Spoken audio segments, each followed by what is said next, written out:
to Sarah's table. Tonight is a very special episode. I say it every time. It is always a very special episode. My name is Sarah Moore. My pronouns are she, her. Tonight, I'm going to be your host and your favorite person. I'm going to remind you that you should have something to drink, preferably water, if you have it. It's hot outside, you guys, and everybody needs to rehydrate a little bit. I'm using pineapple juice. It's delicious. I'm not here. It is freezing. Well, soon you will be here in the Midwest and you will be boiled in alive. August. You're welcome. Tonight we are going to be doing something a little bit different. We're going to be playing a game called Hedge, and we are going to be integrating a system called Tabula Sono, which is a virtual tabletop gaming system. And I have brought in some folk who know how to use it, because anybody who has ever watched my show or met me in person knows that I am very bad at technology. So we brought in a ringer, because otherwise I would break it. I still might. The night is young. We don't know. It's going to be a thing. Personal challenge for yourself. Yeah, well, I mean, I feel like it's not going to take a long time. I'll lose my mini somehow. She broke the whole internet. Everything's broken now. This is what happens. Why is your mini on the ceiling? We don't know. How did There's it even a ceiling. How did it get four times the size? What happened? I don't know. I just hit a button and then it happened. I am going to grab your mini at some point and make it 4 times the size. I think it's going to be great. I'm excited about it. It's just so that I can see it easier. I'm going to do a quick safety discussion, because it is very important as a responsible game master and player at the table and human being should just know where everyone's lines and veils are. We here on Sarah's Table are much more about telling a story together and having a good time and making sure everybody's boundaries are respected. So here you will never find sexual violence, violence against children, or withholding food as punishment or starvation. We also, tonight's game, we're avoiding excessive insects, and my players all know that if we run into something that makes them uncomfortable and that they were not expecting, that they can throw up that X or notify us in chat, or if they're just say it out loud if that's something they are comfortable with. I'm going to go around the table and have everybody just introduce themselves. Also, if you could tell us who you're playing tonight, and don't forget your pronouns. I get to play tonight. I know what? Who said that was allowed? I don't know. I did. I'm gonna play. I am playing Tempest, the Tempest, which seems to me like I can punch people with lightning, which I'm very excited about. So I have a couple of new folk on the show, and I'm gonna hop over to Bendy first. Hey. Hi, I'm Bendy, and you can find me with Obsidian Brews, a black tabletop experience, and that's where we are everywhere. So awesome. I am playing the Knight. Because I was very, very much drawn to this kind of dark, broody knight character that can just raise the dead. So we're gonna have some fun with that. We love the Starless Knight. And what are your pronouns, Bendy? Sorry, I always forget that. She, they. That's all right. I gotta keep the list in my brain, or then it's like pretty bird. Oh, that's nice. Okay. This is why we're here to assist and nudge in case anybody forgets a thing. I'm gonna drop down a tutu. Hi, folks. You can call me Laura or Tutu, or Laura Tutu. I usually hang out with the folks at Queen's Court Games. Sometimes I hang out with Bendy over at Obsidian Brews. My pronouns are she, they. And tonight I will be playing the Ashen Bastion. Basically, I hit things real hard, which if you know me on the internet, you know that's kind of what I do. We're all playing against type tonight, friends. Don't know how it happened. All right. Rob, who are you? Who am I? On like a spiritual level? Existentially. I wish I knew. We're working that out. That's a lifelong journey. We're discovering that. Who I am on a more superficial level is Robert Hartley, GM. I'm a professional full-time dungeon master, game master, TTRPG player, nerd. I make mainly Dungeons & Dragons related content for the internet, but I also play other TTRPGs, mostly with Sarah on Sarah's Table. She's introduced me to a lot of them. You can find me all over the internet at Robert Hartley GM. And you can also find me as the Dungeon Master for a comedy group called Viva the Dirt League. For pronouns, I'm fine with he or they. And who I'm playing tonight, I lip read that because for some reason I think your mic cut out the whisper. I'm playing the Torch, who is, as far as I'm aware, a sort of healer buffer type group, buffing your allies and minor damage to your enemies while sort of controlling the battlefield a little bit kind of type. Perfect. Be our light in the darkness. Yeah, I'll light the way. That's a big, heavy, responsibility. You prepared for that? Yeah, I'm cool. Okay. I'm cool with that. I can shoulder that burden. All right. And then we're gonna hop over to our game master for tonight, Kato. Hi, I'm Kato. I am the community manager over at Tabula Sono, this fabulous VTT that we'll be playing in. My pronouns are they, she, they. I use them interchangeably as long as it's respectful. I'm on the internet. End of sentence. Right now, as a matter of fact. Right now. More about that later. And what are you doing tonight, babe? Oh yeah, I'm game mastering. I'm gonna definitely make a wholehearted attempt at running Hedge for the first time. Had the wonderful opportunity of getting to play Hedge with the game creators, a couple of Drakes, Navi and Sean Drake, who wrote this wonderful thing. We love you, the Drakes. And they were like, go forth, do it. And I was like, great, I will. So yeah, I'm really excited and I'm very nervous. My palms are sweating. It's gonna be great. He's weak. Arms are heavy. Yeah. No, just regular sweaty hands. No M&M in this. All right. Well, take it away. Get us started. Great. So just a quick intro. This was written by a couple of Drakes, as I mentioned. This is a beautiful tribute to the Fae and the dark side of the Fae. Whereas, we're so very used to the Feywild being tricky and sneaky and slimy and dreamy. This is sort of the undead underbelly of the Fae. We find ourselves in a world after the fall. It is a world in which we thought we once knew, but the remnants of humanity are kind of scattered to the winds. None of you, our wardens, as they are called, remember the fall.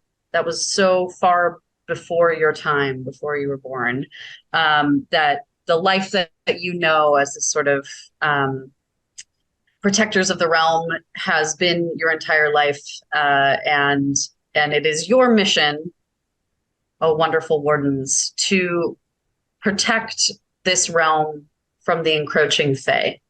We're constantly attempting to bring about a second fall and perhaps an entire consumption of the world as you know it. The only thing separating you from the Fae is the Hedge. And you, our wardens, have been gifted with certain special powers as a gift from the Hedge. The Hedge speaks to you. She is nature incarnate. She is the world that we know and love, and she must be protected at all costs.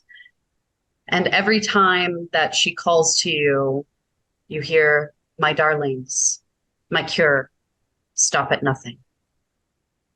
And we find our wardens where? Do you all have a secret hideaway? Do you have a town full of various huts and tents that you live in? Do you live in some ruins? Where do you all find yourselves in your seeming downtime? As a group together? We live together? As a group together. You all live together, correct, yeah. I feel like we would have... I imagine if we are en route, if the Hedge has called to us, we might just be setting up our little encampment. Everybody's got their own tent, their own bedroll, making sure that we are ready to pack up and run at a moment's notice. Yeah. Yeah, I feel like we would have a few different strongholds, as it were, like 2 or 3 different places where we can go back to, like watchtowers and stuff, like usually just reclaimed from nature, the abandoned warehouses and things that we live in. But then when we're out on a mission, we've got our own like survival gear, and we're just like setting up a little encampment together. Mm-hmm. Yeah, I like that. And since as part of the world of Hedge, the game itself, you, our wardens, do not know each other's names, and you dare not speak your own. In fact, it's been so long since you have said your own name aloud, because you know that once you've spoken your name aloud, that the Fae will do anything in their power to use it against you. Mm.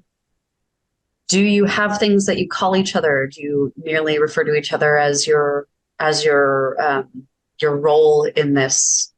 What is it that binds you together when you are not allowed to use your own names? I think anything that people like. I think the torch answers to anything that's flame or fire related. So like some people might have called them blaze or flame or flicker. Like that bright guy. Oh, I like Flicker. I like Flicker too. I like Flicker. Nice. I think you guys have latched onto Flicker. Yeah. Over the years, I think torches. Does the torch keep being a like lot of different names? There's like a lot of other cool things you could Blaze? be calling me. Maybe Nope, like doesn't Blaze or something like Blaze. Nope. Okay, Flicker. He's trying to... Okay, Flicker. What about Ember? Blaze What about Smolder? keeps pushing all these other ones. Like Flicker. Nope. All right. I mean, the easiest thing for the Bastion would probably just be Bash. Mm-hmm. Because that's what you're doing to everybody. That's what I do. Yeah. Bash faces in. What From about you, Bendy? The knight, I guess I was thinking Nye, but I guess if we're turning that into a nickname like Naya. Ooh, Oh, that's pretty. it is pretty. And these are all for you to remember as communication pieces for each other. Sarah, what about you? I think as Tempest, I think I always have like little sparks of lightning going on around me. So I think maybe Spark. Ooh. I call you Sparkles. Sparkles or Sparky. Mm-hmm. Sparky. I love it. Yeah, Sparky, Bash, and Flicker. Long ago, the forehand foundations. And where is it that? What is the means through which the Hedge communicates to you? Do you all feel a kind of a collective thing? Is there one person that the Hedge speaks to or speaks through? Is there some sort of beacon in the sky or in the earth? What is it that you know? It is time. We are on the move. Well, I mean, yeah, I don't know if we. No, sorry, Gugu. No, well, Flicker, you're closest thing we got to a holy man. So yeah, I was gonna say I didn't want to sort of make this assumption for the group, but I assume that Flicker spoken to through flame and heat waves and things like. When you see that there's sort of wavy heat, it kind of speaks to him, and whenever he's looking into a fire, you'll just watch him just kind of sitting cross-legged, staring into a fire, and you can kind of see the fire reflected in his eyes, and it's like behind the pupils, he actually has fire in the eyes. And whenever he's speaking to himself, looking at a fire, you know that he's speaking to the Hedge. That means it's time to go. Flames again. Yes. So you all find yourselves, as you are sort of this wandering band, and you've found camp for the evening. It seems safe enough. The world itself is not really wherein the dangers lie. It is more so this encroaching presence of the Fae, which you feel deeper and deeper. Naya especially, I feel like, has this certain kind of like tug of the Fae. And as you're at your encampment here, you find yourself on a blackened glass sand beach. You can tell that over time, perhaps some sort of immense heat has hit here and formed these massive glass structures all over the beach. And you set up a fire yourself, and as you do it, you kind of watch as the base of the flames that you're starting to see just a little bit of melting and divoting, and noticing that the sand has this tendency to shift towards this glassy texture. And the torch is sitting, staring into the embers, when suddenly the voice calls, "My darlings, it is time. I need you now more than I've ever needed you before. You must venture forth into the wild, beyond the hedge, and defeat the evil that resides in one of the most holy places before the fall."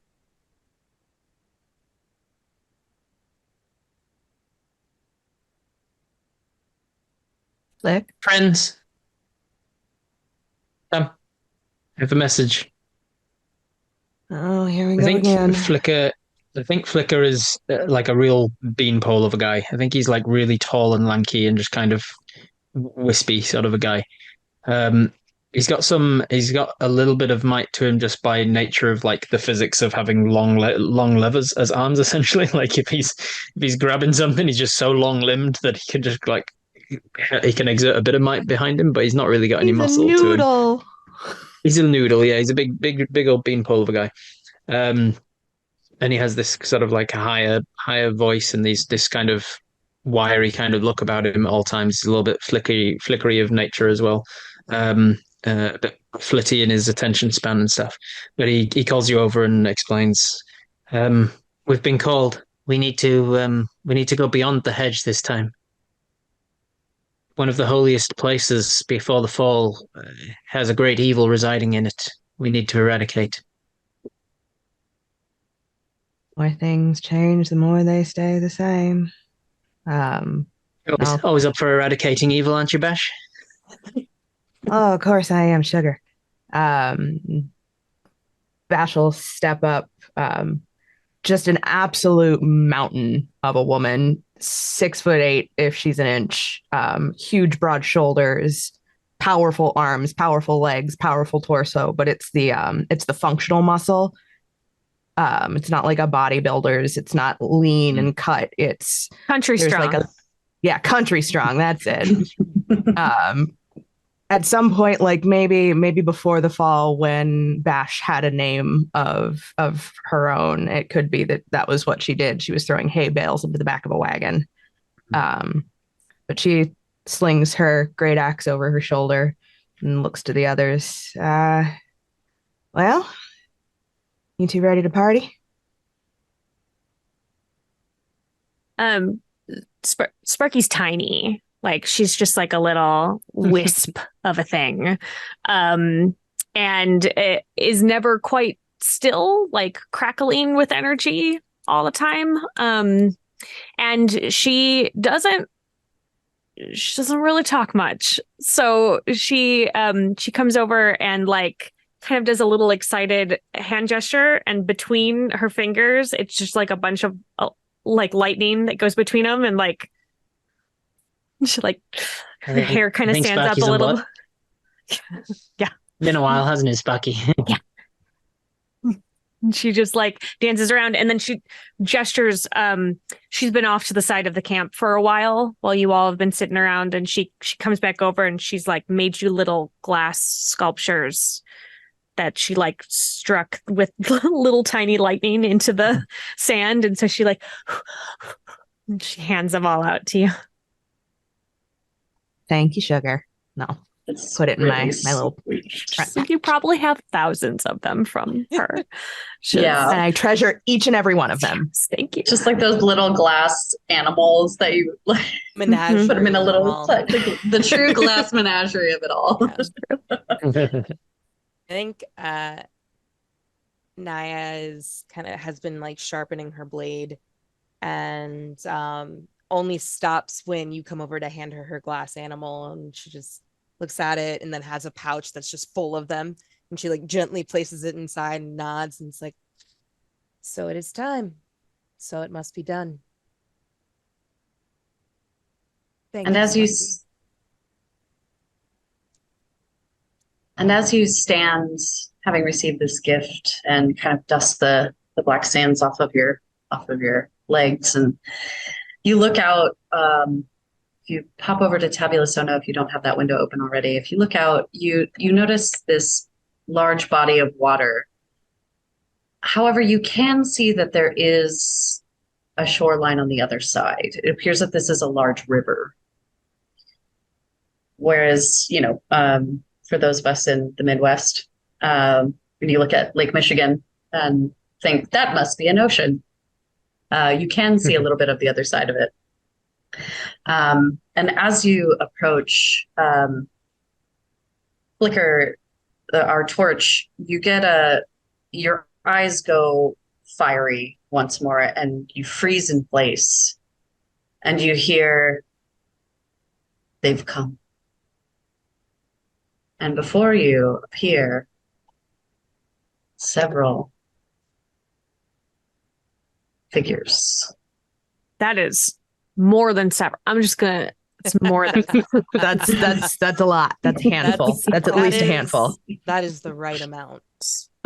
That is just the right amount. Go get him, Bash. So, if you didn't already know, Hedge will immediately dive into combat. Great. Nice. Diablo, As the kids say, ya yeet. Is that what the kids say?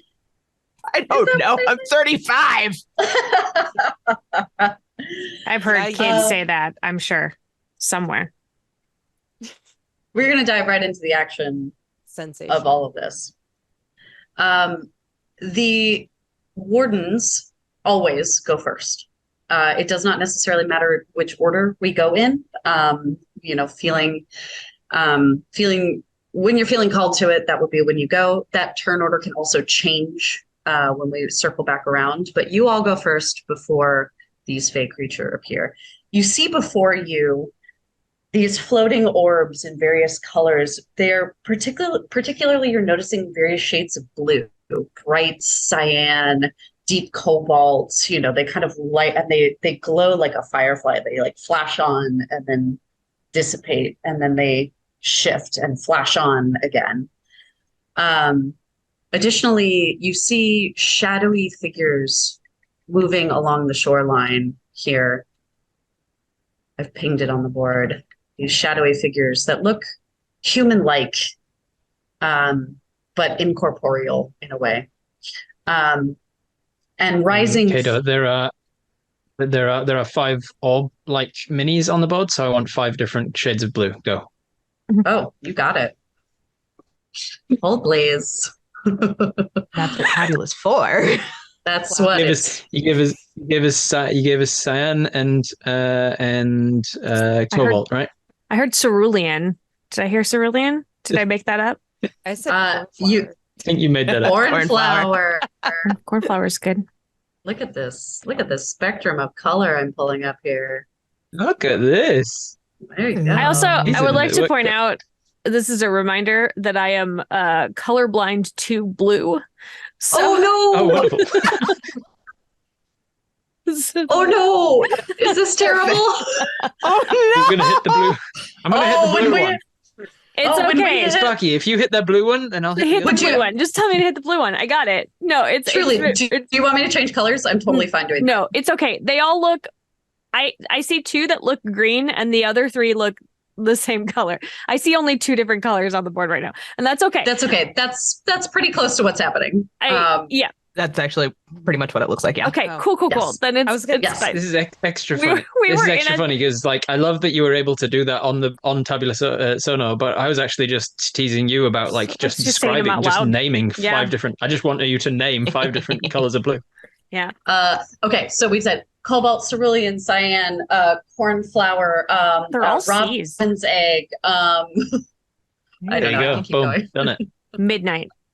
Midnight. Yes. There you go. True navy. Blue, dark anyway. blue, light blue, lighter True blue. name. Lightest Blue. baby blue. Bluish. Blue adjacent. Indigo. Bluish, greeny blue. There we go. Indigo. Blue or purple? Indigo. Well, I guess it's It's between I've completely derailed us. I apologize. This is how it goes. This is how the game is played. I'm fairly certain. Cool. Yes. It says in the Honestly, rule book, having like you cannot start the combat until that's you've how you named roll all the initiative in this things of game. blue that you have thought of. having played a Initiative couple in of this weeks game ago, is how many yes. blues you can name. Yeah. Right then.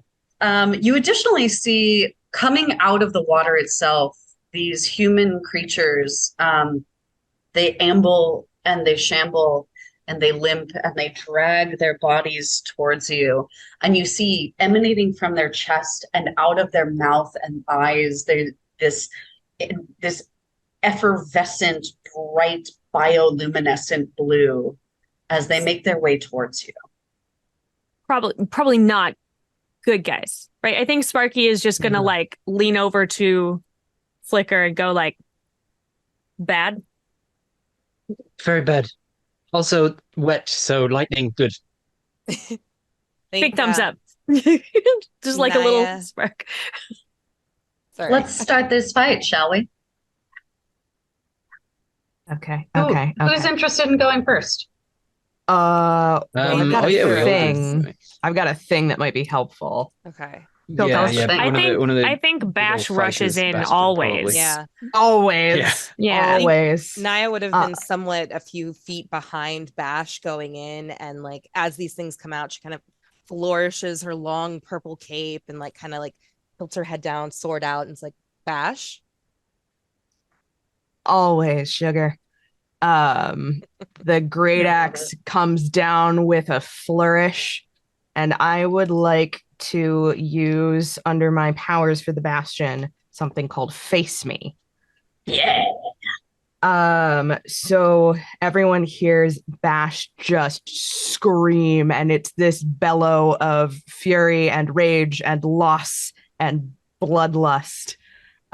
So you bellow a challenge that must be answered. Spend a fate. All enemies advance up to 2 range bands towards you from extreme to near, far to close, etc. Additionally, targets at medium range or closer must attack you this turn, but deal -1 harm. Nice. Amazing. So, additionally, so on your big old thing. On your character sheet or your playbook sheet, you'll see that there is a feature to mark off one of your traits or one of your fates. I'm sorry. And that is indicative. Just keep track of those. It's sort of like, burning a spell slot or something like that we're used to in other systems. So that would be how that is used. You do get fates back. You do get health back. So cool. As they all make their way towards you. Kato, is this the kind of thing where you use a power and that's it, or do you use a power and also smack? No, you can use a power and also smack and also move. And attacks of opportunity do not happen unless, for example, let's say, we're working with a D6 dice pool in this situation. So if you were to roll and it was a failure, that might be something where there's an immediate retaliatory attack. But there's no such thing as attacks of opportunity. So if you decided to do this and draw them away somewhere else, then that's an option too. So, okay. So if I'm gonna schmack folks with my reach weapon, yep. It looks like I would roll 2d6 for might, because that's what that sounds like to me. I would agree. And then you're gonna take the higher of the d6. Well, that's a 6. Hey, which one are you hitting?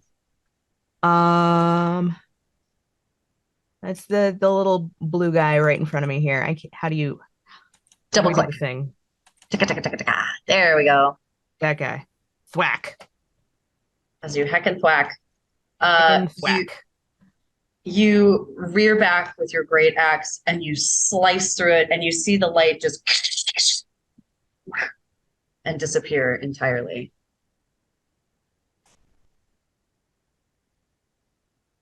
And before you, go ahead. Oh, and then I was going to draw a little this way just to keep them away from the party because they have to follow me. Sure. You see that a little small blue orb lands on the ground, which you recognize to be a fate. Because the cool thing is, like a video game, it generated a drop. Oh. Oh, nice. Oh. Big fat. I'm gonna tilt. Oop, oop, oop. I'm gonna And tilt you'd pick up a fate to replenish one of your expended fates. Correct. Nice. Nice. I'm gonna lay this guy down so we know that there is a drop available for him. So he is vanquished, and these ones are starting to move again closer to you as they are facing you. Just the biggest, stupidest, toothiest, feral grin. Ready for this fight. Let's go, baby. Let's go, baby. All right. Who's next? I'd like to step forward and then sit down cross-legged on the ground and like put my hands out and close my eyes. And then I'm going to use a power called Call the Storm Wrath of Heaven. Beautiful. Can you tell me more about that? I call down the fury of the heavens, rain and sleet and flash of lightning. I spend a fate, and I deal 6 harm divided among targets in any range band. Ooh-wee. That's amazing. Range band. So I'm gonna choose where all of the bad guys are. I would like to do 1 harm to each of the big ones, and then the big guy that's closest to my pal Bash, I would like to do 2 harm to him instead. Okay, so 1 to each of the big guys. Okay, and then this closest? Yes. Excellent. You said 2 you can to do that 6 harm, right? I can do 6. So yeah, so the closest, the biggest, the one that's closest, the biggest one that's closest to Bash takes this one, an extra one. Yes. X. I think is that only 5 because there's 4 big guys. And then 1 extra to the other. Oh yeah, you have 1 extra because you're doing 2 to this guy, and then everyone else got 1. So that and 1, 4, 2, 5. 1 plus 2 plus 1 plus 1. The chandelier's gonna fall. Yeah. Okay. You have an extra one that you can burn. Well, there's also a little blue guy near him, right? Yeah, near Bash. Yeah, you can do 1 to that one. You got it. As this one crackles and vanishes as well. I have to quickly pull up my thing.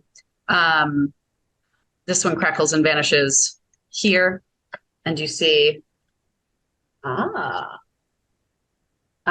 you see a bright kind of orangey red ball fall down, which you do recognize as a health. Oh, nice. As that one vanishes. And is it sort of an action to pick those up, or you walk into them, or you most free object interact, or the way I've played before is that you could pick them up at the end, but if you decide it would be sort of like a free action if you say, "Oh, I really need a health scoop." Chomp. Right, you can scoop it up. Scoop it up, chomp it. This one also, you hear just whoa as it vanishes before Bash here, dropping another fate. And the other ones are looking pretty grisly.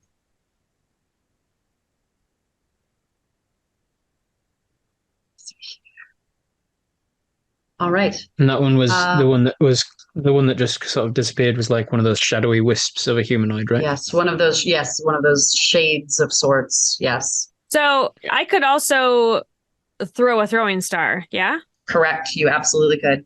Great. Then I'm gonna throw a throwing star at this guy right here. Is it letting me push it? It's not letting me push it. Double click, and sometimes you have to do like tick tick tick tick. I mean, there it is. Yeah, there you go. That guy. No, that is your friend. Oh no, sorry. I think that's Naya. That's Naya? Yeah, I thought Naya was back farther. Okay. Oh, the bad guys are. So you guys, I am colorblind. We can also change colors, truly. It's not gonna help.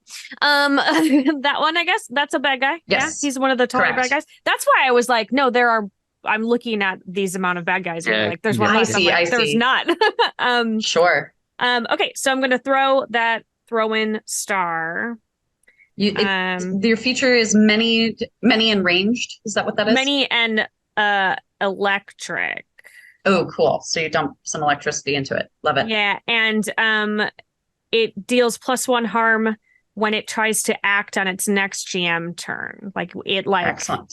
like takes a harm as it tries to move. A little Love extra zappy zap. Yeah. I would love for it not to be might because I'm a little fella. Talk to me about what you think it might be and how you would do it. Are you surreptitiously kind of throwing it under your arm? Are you doing it through like an arcana, magical crackly moment? I feel like it's more like that she's leaning on magic. I'm thinking I would prefer bright because I feel like bright it's like she's sort of using a little bit of the static electricity that's in the air and kind of like guiding it along with that. Absolutely. Yes. Okay. So I roll. I take the higher of the two. Correct. All right. So I have 2 to roll. A 3 or a 1. So it's a 3. 3. So that is you do succeed, but there is a complication. And the complication therein is as your eyes kind of like go this milky white and your hair kind of starts sparkling and static, standing up on edge as all of this electricity is imbued into this throwing star, and you whip it out of your hand and almost in slow motion you see it cut through the shadow, the shade, this hollow as it, and all of its energy, its negative shadow energy consumes itself around the star, and as a result, an errant spark launches out and hits Bash. A stray spark, causing just 1 harm. Sorry. Oh, no, you're good. You're good. We're good, sugar. Love you. Love you. Right in the tit. Had worse. This one falls and drops. Ooh, a graft. Oh, ooh, now we're getting fancy. We will get on that graft. We will look that bad boy up towards the end and decide what that looks like. Unless someone wanted to jump on a graft immediately, but usually you have to take a second to kind of attune to a graft. So I'll keep hitting things. Keep heckin' hitting things. We gotta slap some stuff first. Yes. We have the knight and we have our torch remaining. Go ahead, knight. I think Torch is grabbing a ball out and trying to set it alight, and that's going to take some time. So I think the knight goes first. Okay. So as I'm trying to light it, there's 1, 2, 3, 4 down. Correct. There are 4 down. Correct. Okay. Let's go with this fun one up first. So I approach the ones on the ground, and I kind of like hover my hand over them. It's like, let's try this on for size. And I do a risen horde where I twist the broken bodies at my feet and raise them to do my service. Spending 1 fate. You want me to go first so you get an extra bad guy, an extra one in your heart. I think you can. Can you only do 2 at a time? It's only 2 at a time. Okay, good. I was like, otherwise I'm happy to go. Like, it's just 2. That's fine. Okay, so I stand over the 2 larger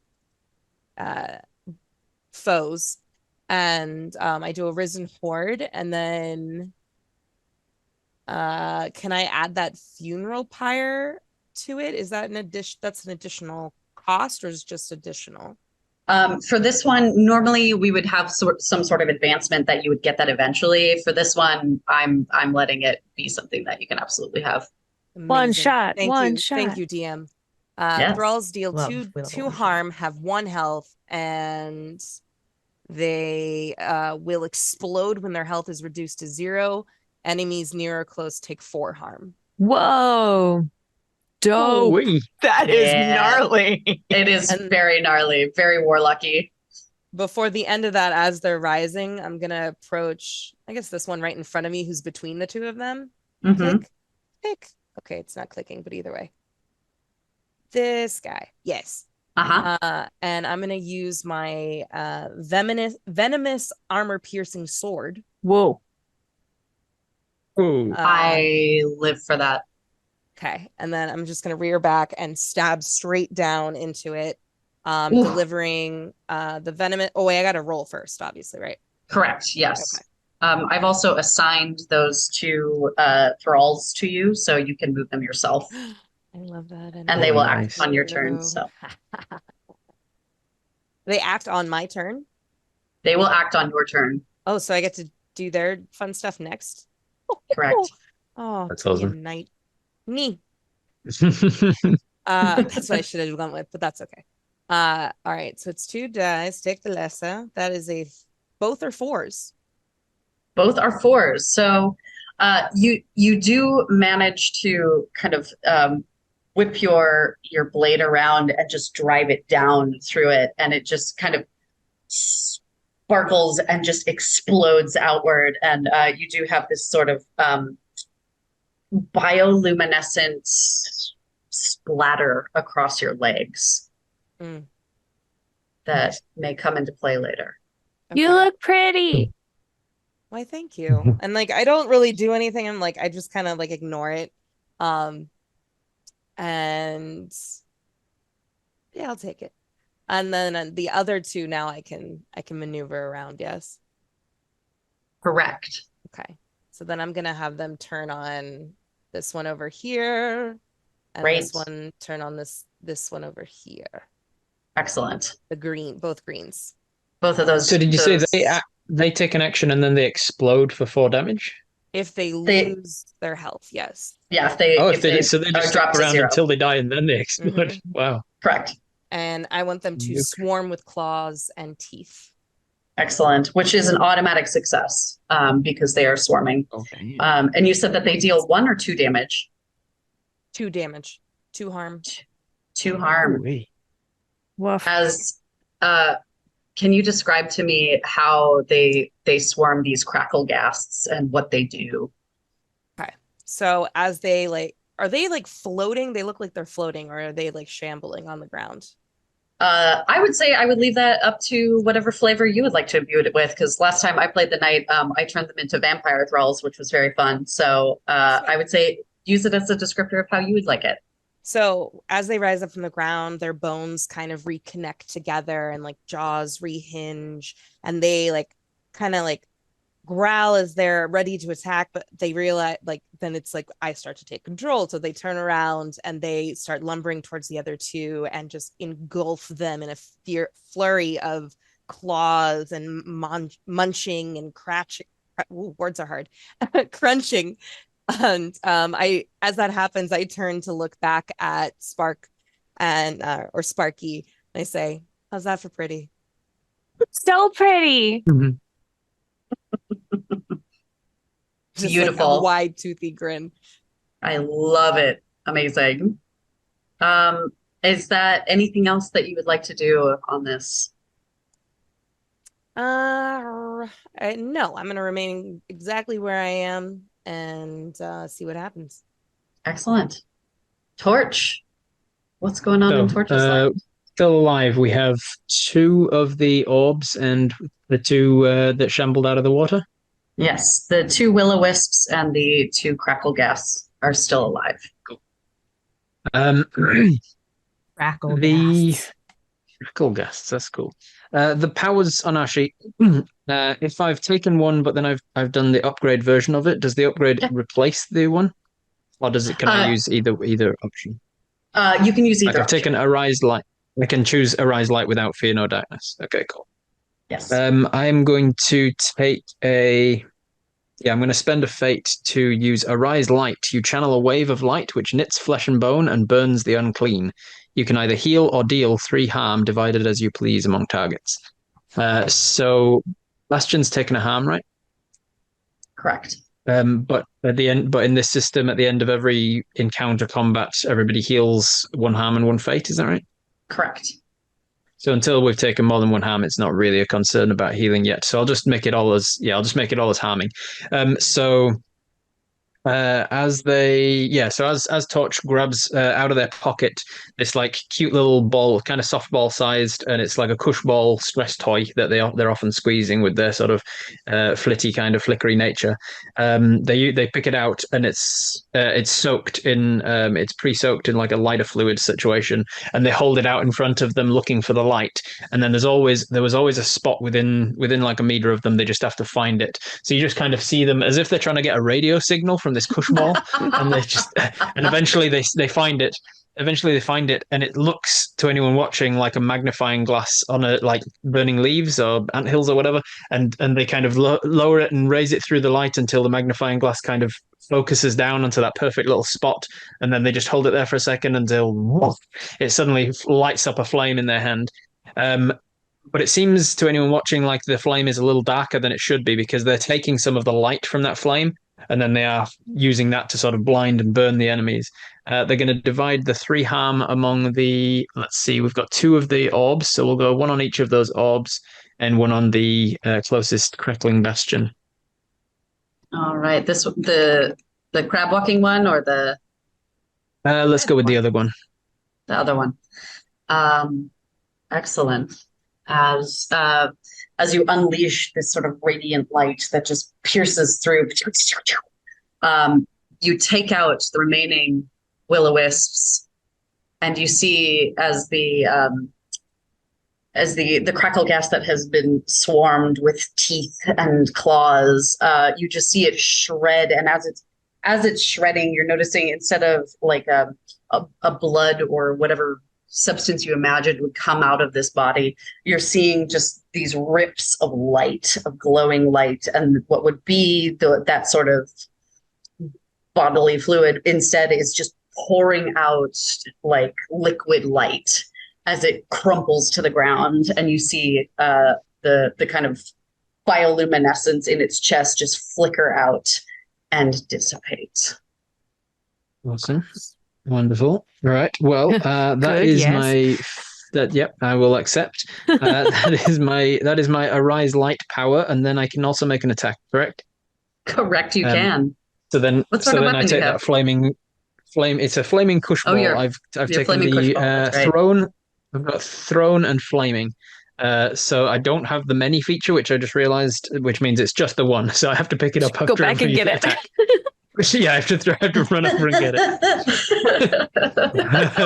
So I will then launch it at the remaining cracklegast on the ground there. You got it. And I have to. What do I have to roll for that? You roll your D6. Are you doing this as a might, a slight, or a bright roll? Are you using sort of strength and power? I think it's just a straight throw. Yeah, I can't imagine justifying bright. So I would say maybe a slight roll would make sense to me. If you're trying to roll, have it be dexterous. I have a 0 in slight. So yeah, use that one. I roll 0d6. You would roll 2d6 and take the lower. Okay. If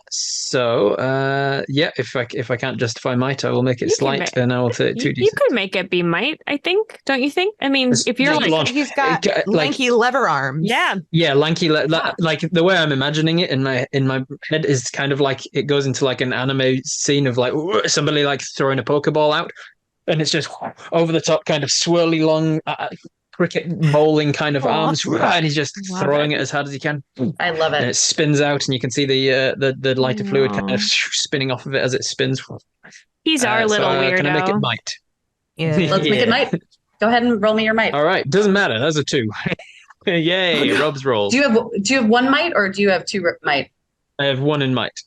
1 in might. Okay, so you would roll just the 1, and you roll the 2. Yep. Copy that. Yep. Good luck, Nia. I'm going to smack you in the back of the head with a flaming ball. Bonk. We are so good to our teammates.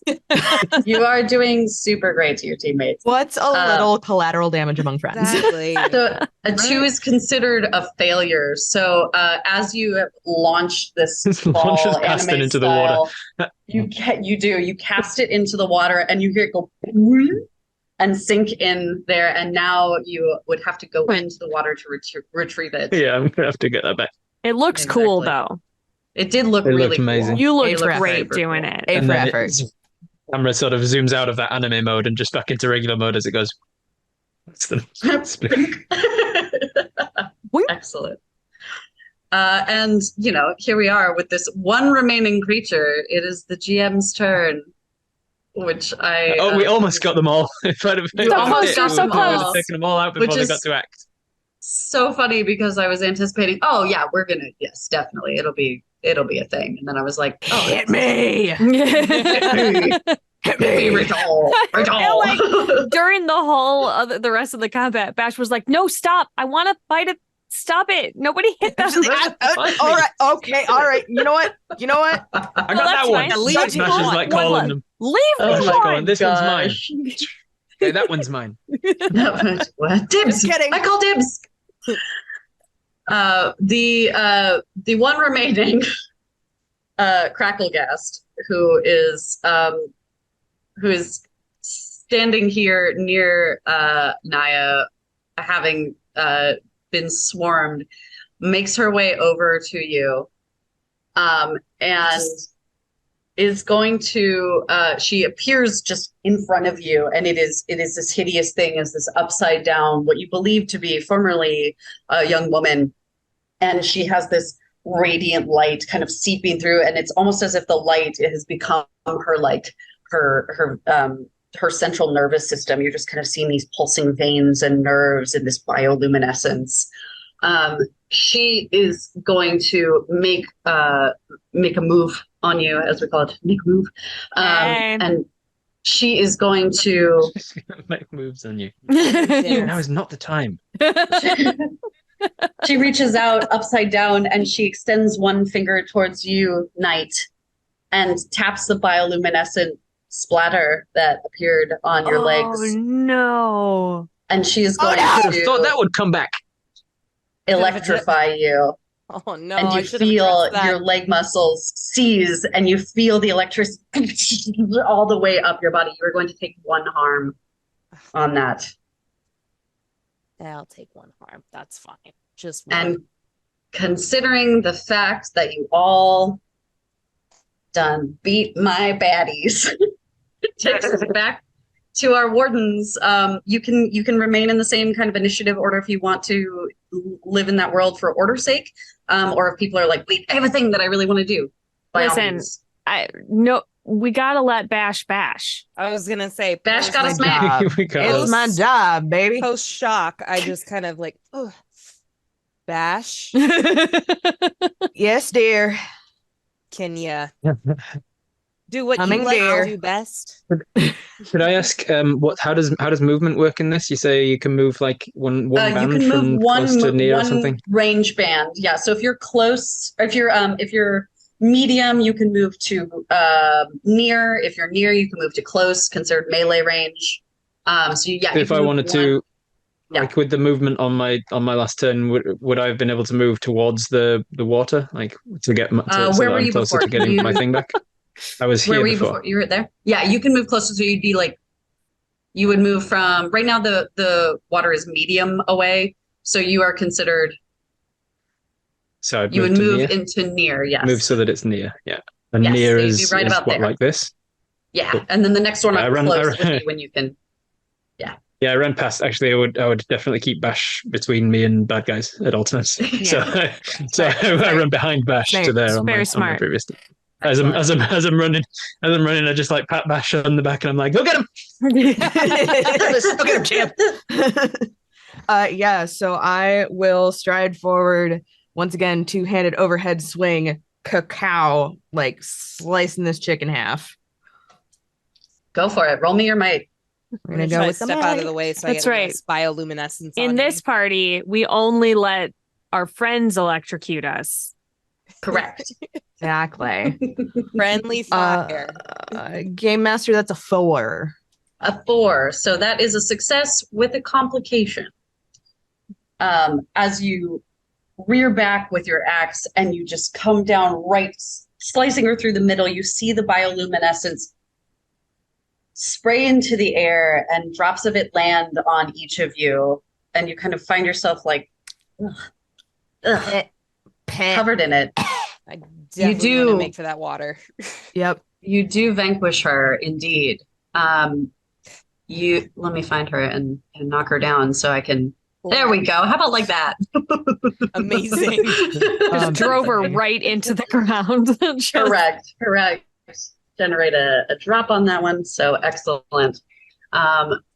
We are out of our combat sequence. There are some drops for you available. Lots and lots of them, because holy heck. There are 6 fate available. There are 3 health available, and there are 2 grafts available. The first of which came from the crackle ghast that had been taken out first. You notice that there's this sort of deep purple sizzling ichor that just bubbles away, and it kind of moves and pulsates. And there's also on one of the will-o-wisps, you notice that there are several spines, kind of long pointed spines, kind of in the shape of shrapnel. I'm interested in the purple one. Are you? I am. Excellent. It's a one-shot. Load me up. Heck yeah. Let's take a grab. We ball. You walk over and do you touch it? What do you do? Oh yeah. I think I'm scooping it. Yeah. You scoop it almost like one of those like play slime things. Yeah. And as you do, it seeps into your skin, and you just feel it kind of pulse all the way down your forearm to your elbow, and your hands, you notice, have that purple glow to it. You now have the ability on one of your attack rolls to deal lethal poison. That's what I'm talking about. Anyone? Do folks want to pick up other things? Presuming the torch is picking up his flaming koosh ball. Yeah. Yep. Torch is swimming. Torch has gone swimming. I'm definitely gonna take one of the fates. Yeah. I feel like there's enough fate that has been dropped that we can all be back up to full. Is that correct? Yeah. Should be. Yeah. Mm-hmm. And then GM, like, if you're already full and you pick up a fate, it doesn't do anything, right? Yeah, correct. You don't get it's not like a temporary fate point kind of system. Okay. Yeah. Once you're maxed out, you're maxed. And then how many healths did you say, GM? There are 3. Okay. Who got kicked around? Just Bash and Naya. Just Bash and Naya. I'll toss one of the healths to Naya. And maybe the torch with a bit of drown damage from trying to find this dead ball. He's injuring himself in the water. Do you need support out there? Do you need buddy? help, No, and as the torch, go ahead. No, I'm gonna wander towards the edge of the water and start washing off the goo, but I'm also keeping an eyeball, because if the bubbles stop, I'm gonna go in. Brilliant. Just in case. Oh my God. Dunking. He's just dunking. I love it. It's so brilliant. It's so silly and fun. Torch, as you dive into the water, you kind of swim down, in Witcher style. It's very dark and dim, and you do manage, you have a connection with your weapon. You know where it is, and you reach out and you grab it, and as you look up, you see through the water this glowing bioluminescent thing just above the surface, kind of off on that shoreline where you could see. And as you resurface, you see a bioluminescent forest. Your eyes go red with the flames. And once again, the hedge goes, "Onward, my darlings, onward." And you feel the pull towards this bioluminescent forest. You just start walking forward further into the water. Start swimming towards it immediately. He's going. He's going. I guess that way. Was there anything left? Was it just the fate and health that was left, right? There's the one. There's the spines that look like shrapnel. Can I investigate those spines? Sure. Would you like to take them as a grab? Sure. Excellent. Don't forget that y'all also have humanity now.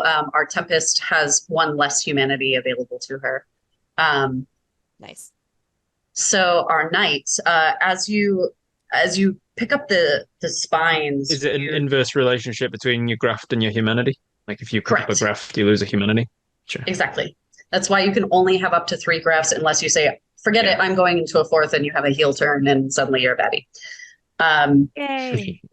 Yay. I mean, that's not my plan. Suddenly. Yay, that's not why I immediately went for a What? graft. No.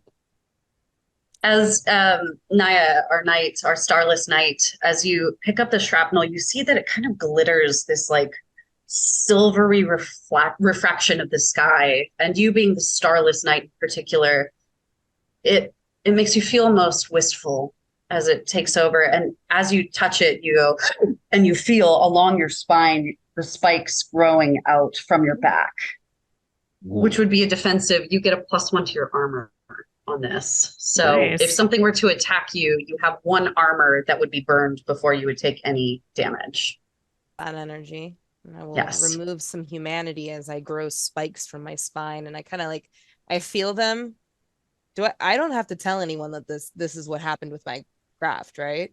They can see it. These are visible we'll things notice. that happen. I think we'll notice. I just like take my hair and like cover it up a little bit. It's like, I'll just, no one can see it. It's fine. No, we're fine. Did your graph manifest visually, Tempest? I missed what it was while I was looking for my cush ball. My hands are purple. And Oh, Sparkly glowy. and purple and Glowy. glowy. So Amazing. pretty. Nah, Sparky, let's go follow our boy before he I'm drowns on. himself, huh? Yeah, I'm getting on the other shore at this point. He always My does, cush he ball does back in my this every pocket, just time. continuing to walk. Every time the hedge taught, he just I told him not to go running out ahead of me. I swear, I'm Always gonna splash. down.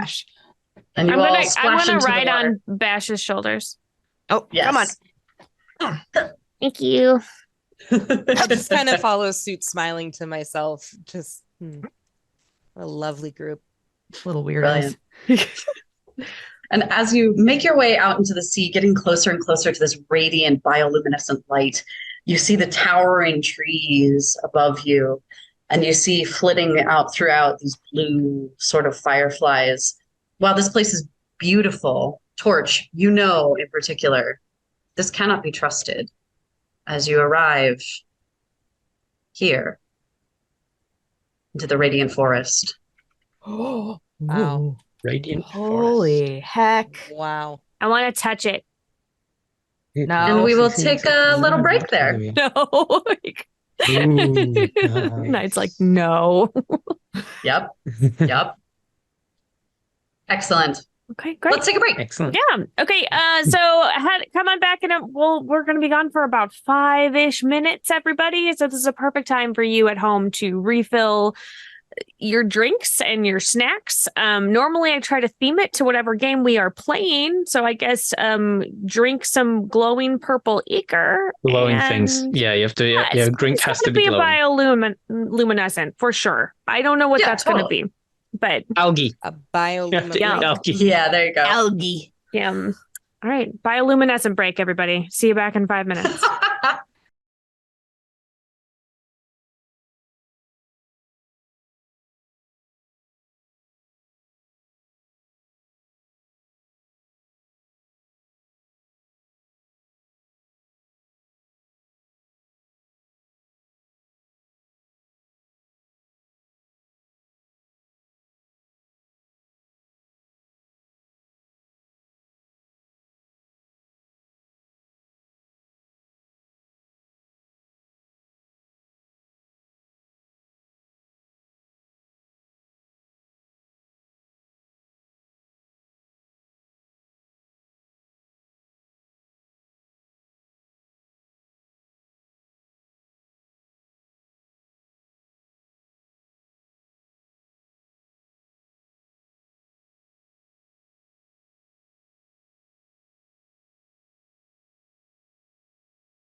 Oh, welcome back from the break.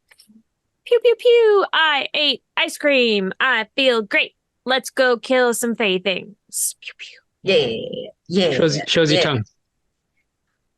It's not that bad. It's a little more purple than. Well, there was Anything else? red in it as well. It was a red and blue Red and blue ice situation. cream. And as we know from junior school, red Yep. and blue makes purple. That's Yep, all. making Purple. purple. Purple tongue. Correct. You know, giraffes have purple tongue. Yeah, Naturally, I'm because clearly of, I am also a giraffe, naturally. Giraffes have purple tongues because they spend so long every day with their tongues out that if they didn't have a dark tongue, they would get sunburn on their tongue, which would hurt. Wow. Learn something So new much every day. I used to be closer a to the tall guy to sun the zoo. than our tongue. There you go. Yeah, that's what it is. This is very tall. Tall people So, get sunburned. tall tongues. giraffe tour guide. Tall people have more sunburn. We heard it here first. Amazing. All right, friends, you find yourselves in this massive bioluminescent forest. Unfortunately for Sarah, who I think I knew was colorblind, I just didn't know what spectrum of colorblindness. This probably all looks, I don't know, right? Maybe green? It's greenish. It's green. Okay, greenish, which is still bioluminescent. So envisioning the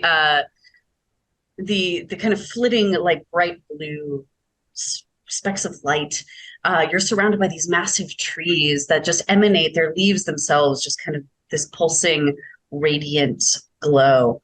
And as you land here, the torch staring into the leaves, into the canopy, looks around and hears my cat throwing things on the floor. Wow. That was really loud. You can hear it Okay. from the forest. Yeah. Yeah, That's from the impressive. forest. That's how bad she is. Giant creature known only as my cat. She was Yes. yes. Scully It is a giant cat. Francis. lumbers Wouldn't out that of be the Everyone be on forest. your best. Everyone be on Well- lookout. I feel like there's a giant prowling feline around. Maybe not a giant prowling feline. However, Oh, no. Torch, you do feel the pull of the hedge as it says to you, there's danger here. Ready yourselves. And ready There's yourselves. danger here. Oh, Before you appear Gave me such several, joy. and with the several. several means more than three. Sure Right? is more than Multiple. three. You Several you is just see multiple. Yeah. myriad creatures before you. You Mm. see hounds that sparkle with that same star-like energy that crackled off of you, our dear knight, when you had the graft implanted upon your backs there. You see these very large, what you believe to be once the shadows of the fey creatures of the world, and how they somehow managed to split their shadows away from themselves and created these sort of borderline demonic entities that hover here before you. And perhaps most daunting of all, you see standing before you here an elven grief dancer. She stands there and she's in perpetual kind of keening motion as she moves and spins and twists, and around her you see kind of this smoke and these embers spark up, and you pan down and you notice that her feet are blackened and bloody, and she is always moving, for she is, to use a descriptor, perhaps one who found herself in the Fae after the dancing plague took her into the woods. And here she is standing before you. And we're going to jump right back in. I'm going to go first. Do it. Ooh, okay. Jump. I'm going to do the Tempest Lash live wire. Great. I'm going to spend one fate for lightning to crackle around my fist, a living viper of primal energy. It connects to a foe at medium range or closer. It deals 2 harm, and I have live wire, which means additionally I may continue to deal this harm and move this foe on each of your following turns without spending additional fate, and your foe cannot move unless you move them. Oh, it's like a witch bolt. Yeah. Can I add one harm to that with a dread point? Oh, say again? Yeah, I'm going to try and get in there as well. I'm going to add Naya one. first. Sorry. I have a dread point from killing my previous foe, so I can add 1 harm to another warden's attack. So I would like to do that for Sparky. Right? Ooh. Tempest. I'm going to try. I see Sparky sparking up, and I'm going to try and get in there first, because if I get in there first, you can do an extra damage on your turn, as can all of our allies. Okay. So if I get in there first against this dancer, all of us attacking her can do extra damage. Okay. Bash, what are you doing now too? Oh, sorry. I'm going to have everybody move kind of at the same time. So I want to. Let me let Rob finish, and then I want to hear, Laura, what Bash is going to be doing. I'm going to use a power called a solemn vow. You speak a word in the language of the Fae, vowing ruin on your foe. Spend a fate and mark a target. I'm going to choose the one that's quite clearly the boss of the group, right? The purple dancer lady. When you attack this target, you deal an additional harm. Armor cannot reduce this damage in any way. Additionally, I've got the increased version of a solemn vow called Bound in Blood. Your allies also deal an additional harm to your marked target, and armor cannot reduce this damage. So any of us that are attacking the marked target do an extra damage, and the armor doesn't count to reduce it. So that's my vow. And I think it manifests as like the face spirits, like glowflies and things. The firebugs and stuff come spraying out. I think as I say the word, they get this like swarm of fireflies come out of my mouth and swarm around her. It's gross. I love it. It is gross. It's Bash, gross. what's happening while this is because this one of them stays in the mouth and no, glowing through the cheek. Okay. Well, we've got the big boss lady, and I have something else cool that I want to use. So I'm going to sort of settle myself between the party and our foes. And my last step, I push my foot down into the earth as hard as I can, and there's a rumble like the beginnings of an earthquake. I will spend a fate to use stone endures. As you lay about with fist and boot and steel, you walk unscathed through clouds of arrows and sheets of fire. Spend a fate. You cannot be affected by area of effect attacks until the beginning of your next turn. Nice. Additionally, I will add to that, get behind me. All allies near or closer cannot be affected by area of effect attacks until the beginning of your next turn. Nice. Something tells me this lady's got some stuff up her sleeve. Brilliant. Okay, so we've hit her. I don't know why you would think that. Sparky, how many harm did you hit for? Well, it was 2 plus I got the bump from Naya, and then also the bump from Flicker, so 4. 4, and then Naya, are you also sending an attack out? I know we talked about you sending a dread. Are you sending an attack out as well? Yes, I'm gonna touch the ground and summon the long dark. So as soon as I like touch it, like mist starts pooling out from my hands, and it obscures my movements. I spend a fate. Ranged attacks against myself or my allies do 1 less harm until my next turn. And I'm actually going to add the impenetrable dark that foes cannot make ranged attacks against us. So I guess instead of the -1, is that how it works? No, it's not. Yeah, I think it sounds like addition to. Okay, because I think it would be in addition instead. To. Okay. Oh, if it says instead, if the language says instead, then yes. Okay. Yeah. So instead of that, sorry, That's foes cannot make ranged attacks against myself or my allies that are close to me, which is everybody. Beautiful, as we've all kind of gathered.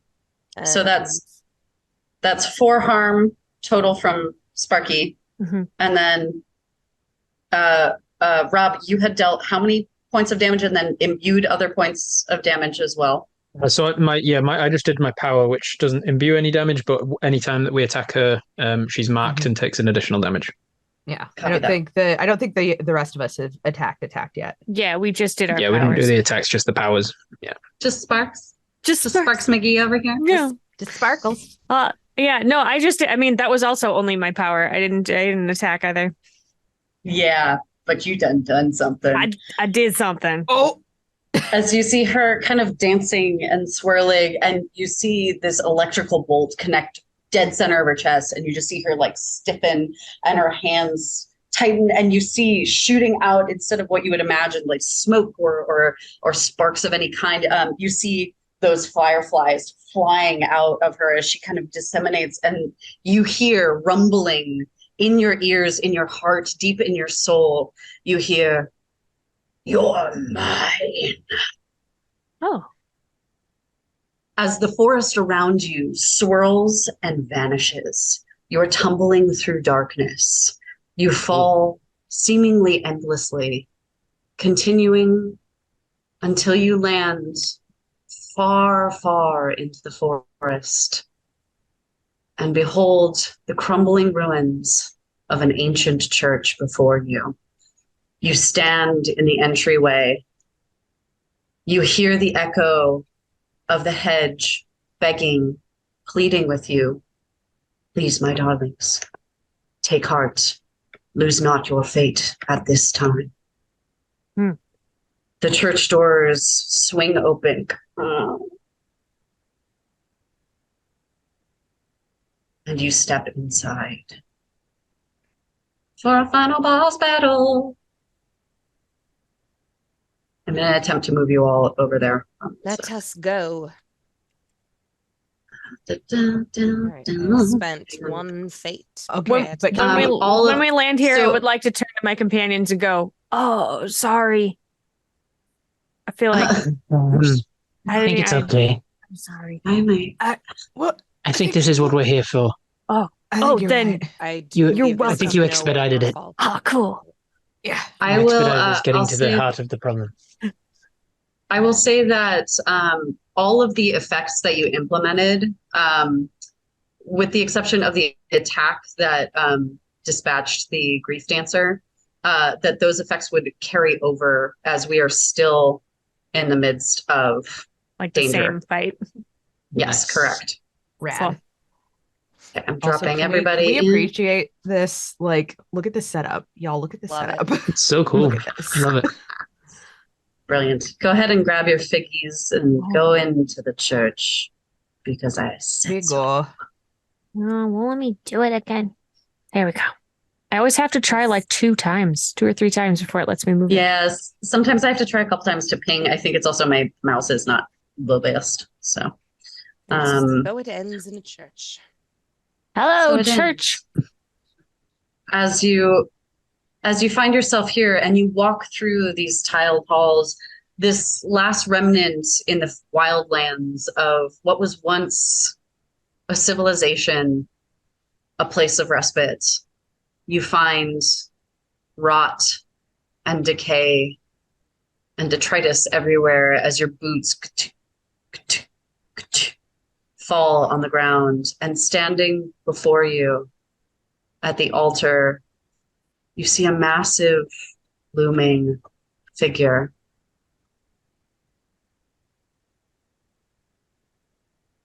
So Ooh. I do believe it is. This is the Kennel White, the bringer of destruction. And you I are have a feeling surrounded. this is what the hedge wants us to defeat. Just a hunch. And you are surrounded by several banshees. And we're gonna kick it off. It is still all of your turns. We're gonna bring back the powers that you had implemented in the bioluminescent forest and bring them here into the church. So sort of thinking of it as like that was kind of your readying action before, and now we are in the midst of the battle. So I whoever think would as soon like as to we jump walk in, right in. as soon as we walk in and the church around us is all dark and gloomy, it's not It's not fun for Torch. Torch is all about the light, so I think he does exude more of these fireflies which wrap themselves around the main antler boy at the end there. And then Excellent. immediately gets the cush ball out and starts to look for that spot of light. So you're readying that attack there? Yeah, got, I'm Bendy? take an attack. Excellent. Yeah, Bendy, what are you thinking? Can I use sleight to Yes. kind of dexterously Dexterously?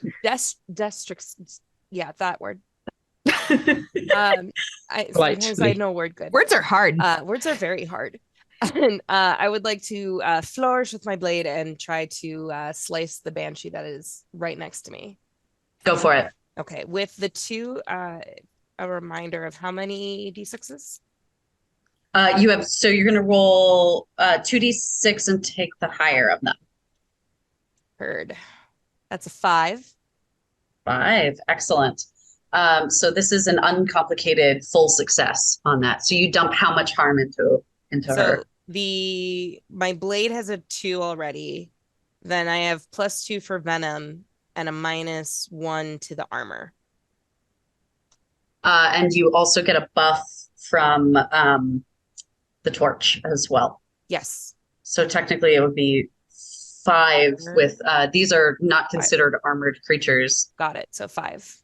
How do you slice through her? As they like fall kind of like in that quick, like the glint out of the corner of my eye, I see her and I remove my blade from its sheath, and in like a swift movement as I remove it, I slice it upwards to like past the kind of like beneath her chin. And you hear the shriek as she and what would have deafened you knowing what this creature is. You just hear it kind of fade, almost like a Wilhelm scream, as she just vanishes. She is felled, and she drops a fate before you. But she doesn't stay. She's vanished completely, right? So she is gone. Correct. So this is a case where I can't use my next power. Oh no, you when you vanquish a foe, you can use your next power. Correct. Okay. Yes. I mean, these particular foes, because of the Arisen Horde is my other power, and it says I have to utilize their bodies. So if they're disappearing, am I no longer? We'll retcon that because I love that feature and I want you to use it. Okay, thank you. Sorry. No, totally okay. I was like, wait, are you implementing it now or on your next round? Next round. I want Copy 2 that. of them. So just preemptively figuring out if I can still use that. Copy that. Okay. Yes. Let me knock her down. My darkness is still in effect. Mm-hmm. They cannot make ranged attacks. Great to know, because that's a whole thing right now. Great. Yep. Awesome. Who's jumping in next? Unless there's something else you want to do, Bendy. No, that's bash, bash, bash. Bash wants to bash. Bash wants to bash. So I'm gonna be a little showboat, and I'm gonna lock eyes with Mr. Tall, dark, and handsome. Antlered, and tall, dark, and antlered. Tall, dark, and antlered. And dangerous. Yeah, I'm just gonna point my great axe at him, and then I'm gonna turn and take a big old swing at the banshee over here. You bet. Lay it on me. Crush it. Or bash it. Mainly that's a 5. 5. Uncomplicated success. Quite a success. What do I got? What did I say I have? I have a reach, so I can harm enemies at near range. I think I did the heavy, so it deals an additional point of harm to any target struck. Excellent. And then we've got a bonus from the torch. Correct. Yep. And then fireflies are blinding him or something. And then 2 initial from the weapon itself. Yes. Correct. So that would be 4 or 5 total. And another dread for me because I killed a foe. I think that makes it 6 then. That sure do. Smash him. You live up to your namesake as you run up and just lop her head off, and you just see it. Wow. Yeah. I'll use the follow through momentum to spin and just face off with the what'd you call him? Kettlewhite? Kennel-White. Kennelwhite. Yes. Just staring at him, cold, ready to go. Yes. Excellent. And as a reminder, I believe I still have my power up. Get behind me. Additionally, all allies near or closer cannot be affected by area of effect attacks until the beginning of my next turn. Great. Love it. Excellent. Any other things that you would like to do? Are you getting closer to him or are you staying back? I'm going to stay back for now and watch the Okay. situation. Beautiful. Who's next? You want to go, Torch? I will run. I'll run towards. So from where I am now in the doorway, how close can I get to the big guy at the end? What range is it? I would say he's considered. I would say he's considered medium in terms of it. So if where I you can are get to near. Yeah, you can get to near. Like That's about there. Here-ish?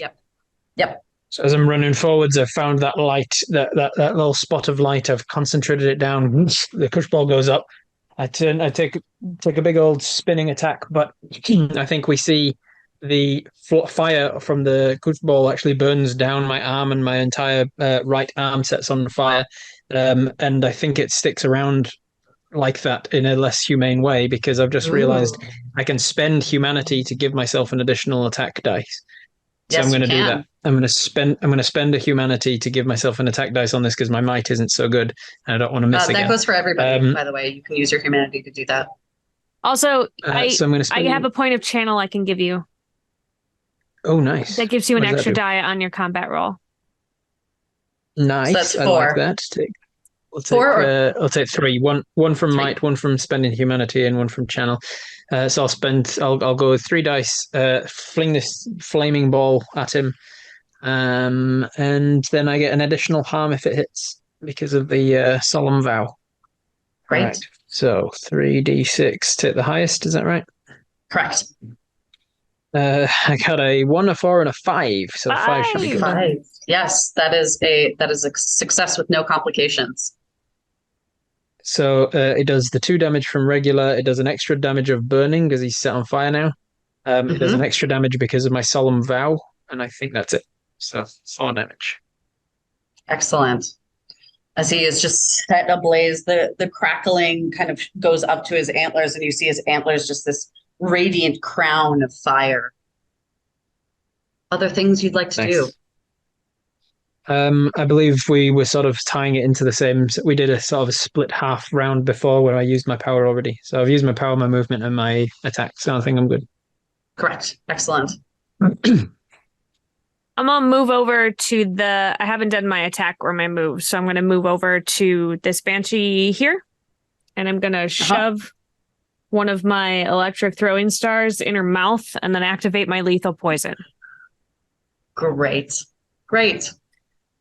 That's awesome. So first I have to roll for the attack. I feel like this is like a dexterous thing. So maybe you're trying to get it right. Yeah. Like it's like she's opening her mouth to let loose this scream and you just shove a fist in it. Did you get a 6? I got a 6. Nice. Heck yeah. So I just she opened her mouth and I just went, no. Ugh. She goes, she's screaming. She bites down on it and she can't stop her jaw and she goes, oh. As the poison seeps from your arms into the throwing star and up into her face, and she is frozen in terror as she falls back, defeated. I did it. You did it. So proud. Beautiful. A raft has fallen from her. I want to make sure that this might be something that you would be able to use. Listen, we're real close to the end. Whatever it is, I'm just going to take it. Just take it. I will. As soon as it's fallen, one shot, hit the ground. One shot.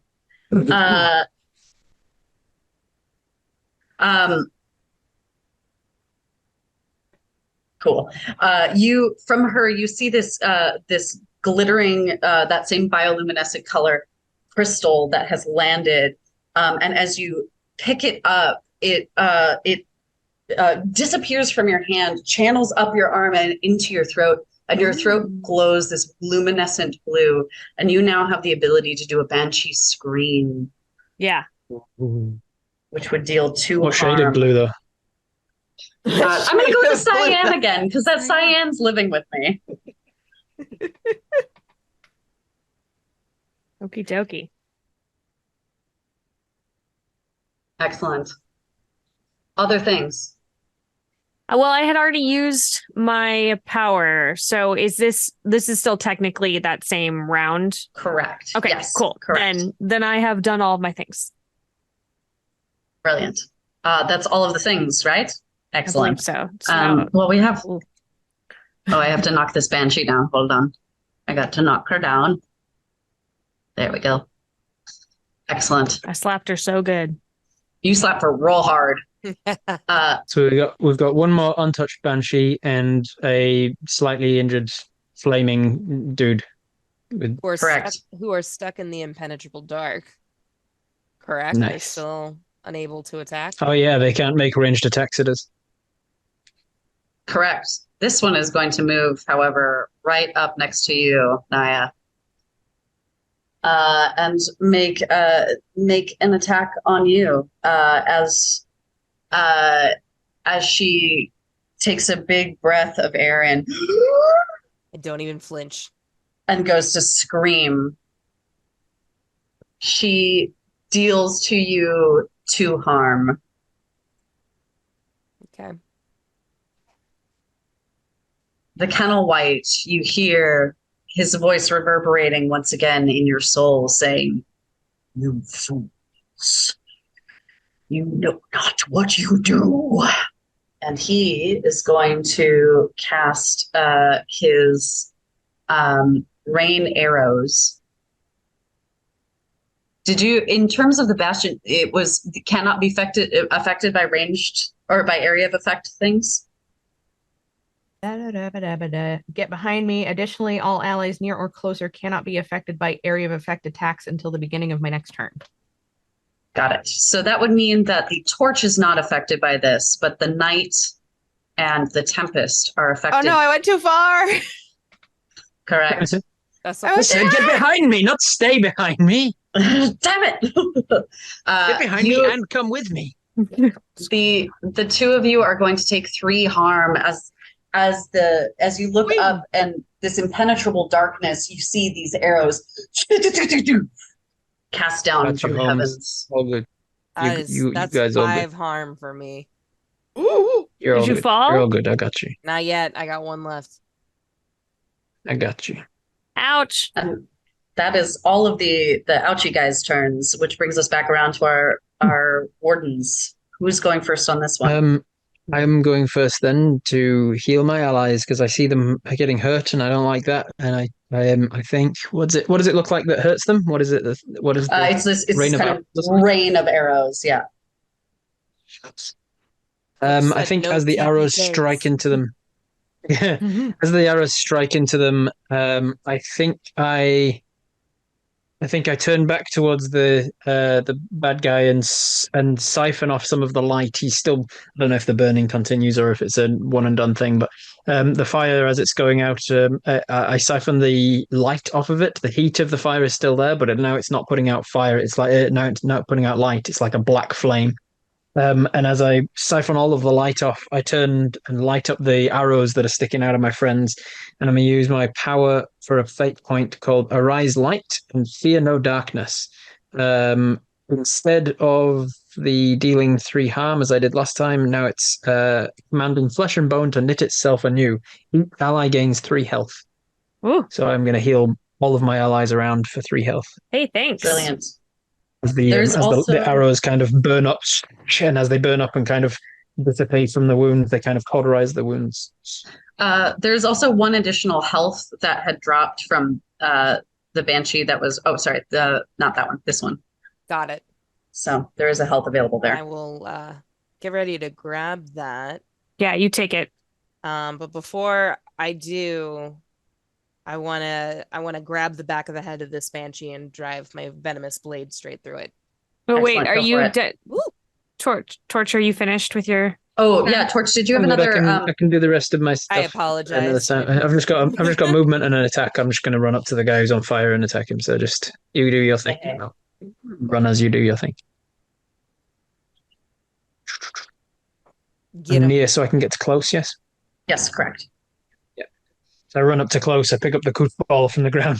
Just try and drive it. Try and drive it into his face. Now that I'm next to him. Go for it. All right. The spending humanity for an extra dice, that was just a one round thing, yeah? It was just on that attack. Correct. Yes. Because you just used a humanity on the last round, did you not? I used the humanity in my previous round to attack him, yeah. You can do it again.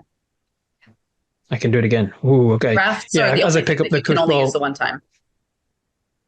the koosh ball is still aflame. As I pick it up and my arm is still on fire, the fire intensifies because I've picked it up with the other arm now, and it goes up my arm and my entire body's on aflame as I use another humanity. I'm turning myself into like a human torch or something here, appropriately for my name. And so I'm going to roll with 2d6. Yeah, 2d6 is my might and then my humanity. Oh, nice. Oh, no. It was a total of 6. I got a 2 and a 4, so I'll take the 4. 4. Yep. 4 is a success with a complication. So as you ignite and hurl your puffball, we never landed on a real word for it, and I love it. It's so funny. As you hurl it, it catches him in the chest, and he rears back, and the crackling energy around him. And as he screams, bits of the ceiling, the complication is that bits of the ceiling have started to fall, and the building is starting to crumble around you. We now have a time clock. He takes another 4 harm, 2 from the ball, 1 from flaming, and 1 from my vow. Brilliant. Excellent. No, that's just for me. Yeah. I would like to help my friend bring this guy down because this seems to be the most immediate threat. So I'm going to watch as Flick runs up and lights himself on fire. I follow shortly after, just sprinting across the floor. Yeah. I'm gonna, for flavor, I would also like to burn a humanity to give myself an extra die on my might. Do it. One shot. One shot. And I have another channel that you can take, so you get an extra die from me. Bang, baby. So you should get 4, I think, right? 4 dice. Woo! So I'm gonna bound off like the broken pillar that's just off the altar. Parkour!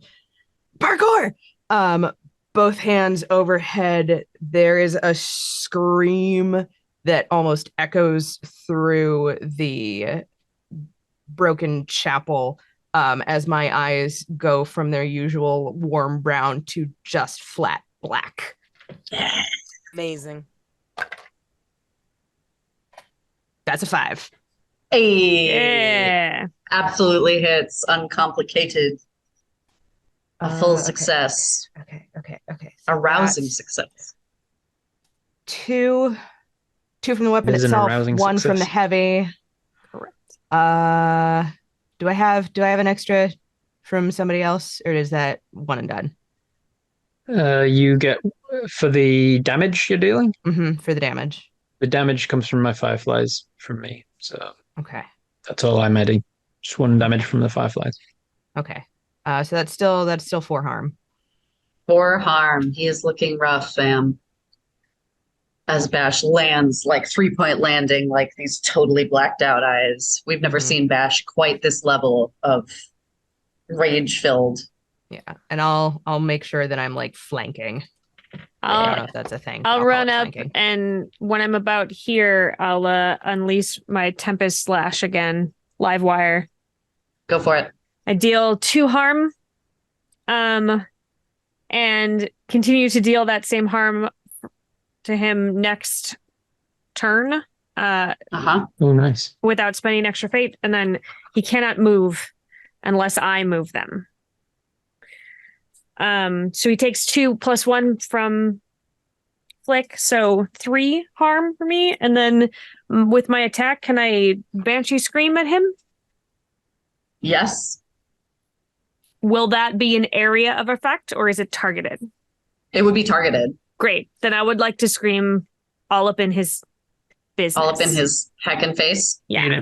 Right up in his ear. Right in his ear hole. And that would be an extra harm. Great. I'm assigning him to you because you're currently controlling him. Nice. So that would have been a total of 4 harm. Is that right? 4 harm. Excellent. Bendy, I think we got you. My fireflies? Yeah, I added for you. Yeah.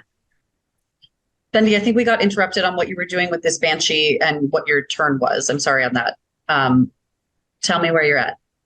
So I'm gonna two-parter. The first thing I'm gonna do is I'm going to from like to the side without even looking, put my hand out above the Banshee that's fallen over, and I'm going to do a Risen Horde, but this time Grave Titan. I summon a single massive thrall. This thrall deals 4 damage and has 4 health. So the one in, did you kill the one in front of you? I'm about to. I'm gonna. I am going to. Confidence. I was thinking Potato. if I do that one first. I'm sorry. No. No, I thought it was really funny. I love it. Oh, massive, yeah. A massive thrall? Yes. Cool. And guess what? It belongs I thought it was. Yes. I thought it was Sarah's token that you have to go 4 times the size. Yeah. Oh, yeah. And then That's the next graft I'm picking up. It's four times the size. And then yes, I will drive my blade through the one in front of me. Same action, grabbing her head to drive it onto the blade, and then after that, I'm gonna take this Banshee for a spin. Well, take her. Great. To Take it. destroy. Take an Yes. extra. Yes. I got one more channel, so you get an extra die. Amazing. Thank you all. 5. Okay, so 5 is the highest on that roll. That is a true success as you stick your blade in. How much damage are you dealing? Ooh.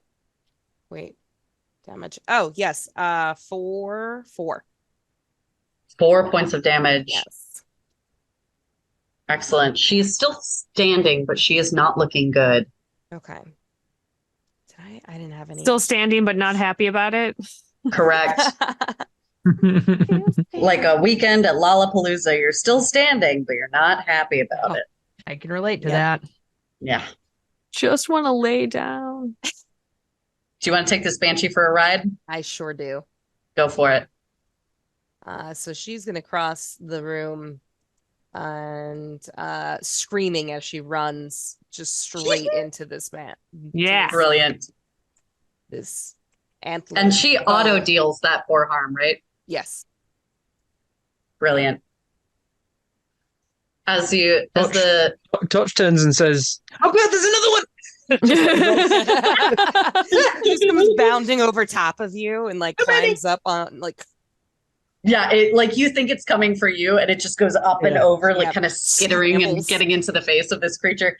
And you see, as it screams into the face, you see it. The force of the scream is so loud that this kennel white is this kind of deer skull with these fiery looking antlers, this big imposing figure. But you see bits of the skull start to slough off, and you're once again seeing that kind of like radiant light rather than blood or ichor or anything that you see pooling out. You're seeing that radiant light trickling down as if its blood was made of light. He's on his last legs, and it's his turn. Oh, go ahead. Add to the final because it just says that it has the following moves, which is the Banshee Scream, but it also says die for your master, which additionally it can explode with the health reduced to 0. So can I just straight up from the back of the room go die for your master as this Banshee explodes in front of him? Yeah, you can. And takes 4 damage? Yes, you can. Yes, you can. as you see it coming running up. You're seeing this, like, the degradation of this Kennel White, and you're hearing the rumbling in your ears of him saying, "No, no!" And she just explodes outward in shadow and flame, and you see the Kennel White just, and you see it spattering the walls, this bioluminescent, glowing fluid. As the creature vanishes and the banshee standing before you goes up, and you hear the Hedge's voice. You see the torch standing there, having had his arms over his head, standing there. He stares outward. His eyes go that same fiery ember. And you hear the good Hedge go, "Well done, my darlings. I'm so proud of you. Now come home." And before you is a chest. Sometime. Before you is a chest. I mean, I'll open it. Yeah, I'll crack Yep. that thing open. Yep. And 100%. as you crack it open, you reach inside and pull out a large sphere of faintly glowing moss agate. And as you hold it in your hand, it is warm to the touch. And you all kind of stare at it, each gently place a hand on it, and you hear the kind, warm voice of the Hedge in your ear. And you know that this orb of moss agate is meant for helping humanity restore itself. It is a precious item, and you've found it. And maybe, just maybe, along with the Hedge, you can help to bring humanity back and start anew. And as you place your hands on it, you feel a tug as you tumble through space, past the stars, seeing bits of fire, electricity, venom, and rage, and you land back on the black sandy beaches, glass surrounding you. Back just on this side of the Hedge, back to your home.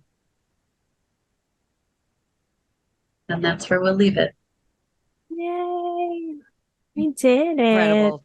Yay! Well Amazing. I done. love this game so much. Oh 10 no. out I of love 10. this game so Yeah. much. We have a couple of things Yeah. to wrap up. I know it's a one shot, but in the interest of completionism on Hedge and honoring the Drakes and their amazing work, the way that XP is earned is whether you destroy a graft or not, or if they're leftover grafts, or if you can answer these questions. Does the Hedge still stand? Yes. Yes. Point of XP. Did you save someone from certain death? Ourselves. Yeah, each other. Sure. There was Did certainly That someone health saved. was a nice one up. Yep, you did save someone from certain death. Did you defeat a memorable foe? Yes. Oh, yeah, that guy was memorable. And did you learn something about the Fae? Yes. Yeah. Bioluminescent lush. Yes. Oh, yeah. So if we were continuing in a campaign, Nice. that would be enough XP for us to level up and gain more powers and grow our characters. Ooh, cool. Cool. This Love has it. been so wonderful. Let's do our moments of gratitude. Heck yeah. What happened in Ooh, this yeah. one-shot adventure that people found like super cool? So somebody at the table did something that you thought was rad. So many good moments. So many good moments. Yeah, so many good ones. I really liked the description of the sort of crab walking woman that sort of reached out from above herself, like upside down, but reached out and just gently touched, because it was so like it was the only person that actually got to attack out of all of the 9 enemies that we had on the beach. We annihilated 8 of them before they got to attack.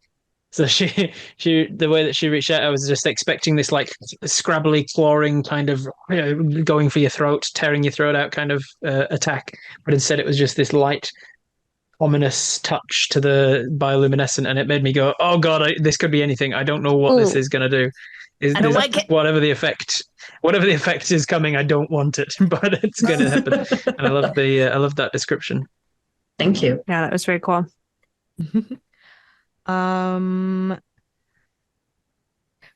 Bendy, I love the vibe that you created for Naya just from the jump. Like I don't think I've ever seen someone drop into character that quickly. Like you just went in and it was great. That like cool, collected, like confidence. Oh, it was delicious. I loved it. Thank you. I absolutely loved the energy you brought to Bash. That was I can tell that like you just felt that character. And I enjoyed your descriptions of her, and your bashing was dope. It's what I'm here for. I really loved Rob's dedication to that koosh ball that he had, just like chasing it around the battlefield and like. Well, as soon as you attacked, and Kato was like, "Have you got the many feature? You've got lots of these things." And I was like, "Oh shit, is that a thing?" Oh, is that a thing? And I looked at the weapons, and I was like, "No, I didn't take many, so I've got just one of these things." Just the one. It was like, well, so brilliant. I loved it. I loved all of it. I truly love, kind of piggybacking off of what Bendy said. You each dropped into these characters really readily, and it was really fun to see. This is like sort of there's a little bit of like maybe not serious, but a little bit more of like a solemn tone to this game. And your moments of like irreverent joy were really fun to watch. Like, especially like Sarah with your crackly energy, and you're like, I will take anything and everything. What you got? Mischief. Bash, your description of that like full truly blacked out rage. The anime struggle of our sweet Torch, especially when the koosh ball went into the water. That was so fun. And Bendy, you're leaning into this like almost like this demonic sort of thing, especially like when you got this spiky shrapnel blades down your spine, that this was like sort of this like yes, like this and that specifically when you pulled the banshee into your blade. That was really cool. So it's so much not what you expect of a knight when you hear about a knight. You don't think exactly. You don't think demonic necromancer. Yeah, that's like, probably the only reason like I was okay playing a knight, because I never play knight characters or anything in that kind of realm. So I was like, okay, this is like a knight, but spooky. Yeah, it's like I can definitely make that work. Rad. Well, let's go around the table. Let's tell everybody where we can be found on the intrawebs and maybe plug some stuff that you got coming up. I'm going to start with our game master for the day, Kato. What do you have happening? Hello, everybody. If you didn't hear before, my name is Kato. I am the community manager at Tabula Sono, this wonderful VTT that we have been able to play on and represent these cool spaces throughout Hedge.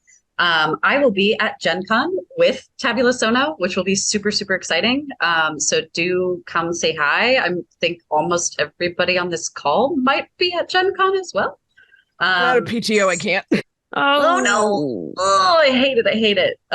We will. Bash isn't going to be there. Oh no! Bash isn't going to be there. But yeah, I'll be at Gen Con. I will also be part of the Glitter Guild show on Thursday night.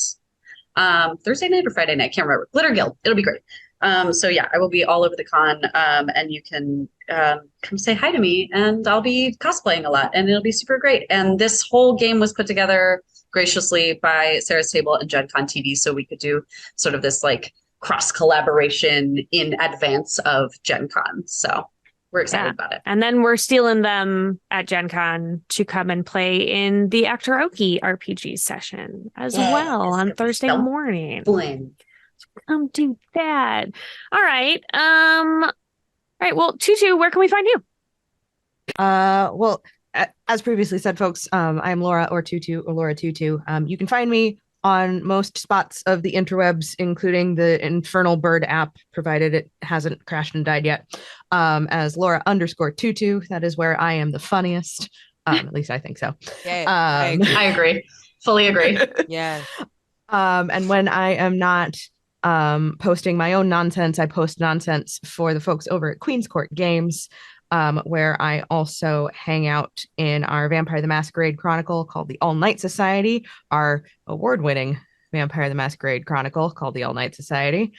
We have many, many wonderful things coming up. I also hang out with Bendy over at Obsidian Brews every once in a while, but I'll let them chat about that because it's their baby. All right. Well, what an excellent intro, Bendy.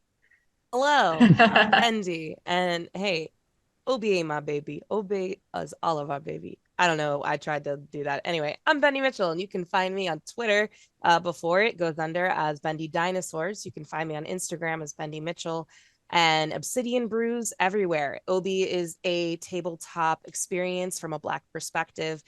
We will be at Gen Con August 4th at 1 p.m. For a Black tabletop experience. And then Saturday, we're going to be doing a game that I wrote called Monsters in Midgard. We also have some cool Cult Divinity Lost stuff coming in the coming weeks. Anyway, check it out. Obsidian Brews on all the things. And I make intros kind of awkward, but you know what? Everybody's cool, so that's fun. Yeah, that was wonderful and heartwarming. You're a gem. And just like a perfect segue over to Rob. I'm Robert Hartley, GM. I am on all over the internet. Robert Hartley, GM, Hartley. I'm a full-time professional Dungeon Master, TTRPG player, nerd. I do mostly Dungeons and Dragons related content, but also other TTRPG stuff from time to time as well. I also have a podcast. I do Robert Reads, where I read stories and things. I do lots of things. I'm a voice actor and a writer and a bit of everything, and as are we all in this industry. And this year I'll be at Gen Con, and I'm super excited. It'll be my first time at Gen Con, and my first time in the States in a long time as well.